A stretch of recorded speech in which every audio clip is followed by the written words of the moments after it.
নমস্কার। কালসর্প যোগ এমন একটা যোগ যেটা মানুষকে খুব উঁচুতে তুলতে পারে, আবার যদি সেটা দোষ থাকে তাহলে সেটা অনেক নিচে নামিয়ে দিতে পারেন। মানে আপনি যতটা উঠবেন তার ঠিক দ্বিগুণ আপনি নিচে নেমে যেতে পারেন। কালসর্প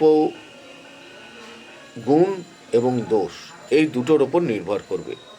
তো এখানে কালসর্প যোগ কাটাতে গেলে আপনাকে টাইম লাগবে, কিছু না হলেও অন্তত 5টা পুরোহিত লাগবে।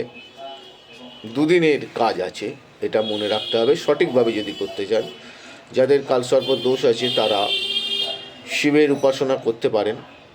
যেমন দ্বাদশ জ্যোতির্লিঙ্গের নাম আমি বলে দিচ্ছি আপনাকে।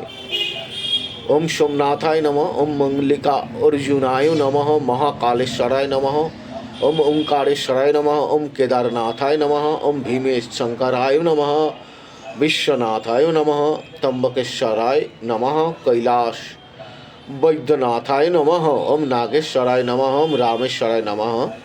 এই 12টি জ্যোতির্লিঙ্গের নাম যদি করতে পারেন খানিকটা ইমপ্রুভমেন্ট। টোটালটাই নির্ভর করবে আপনার কালসর্প দোষটা কীরকম রয়েছে তার ওপরে। ভালো থাকুন।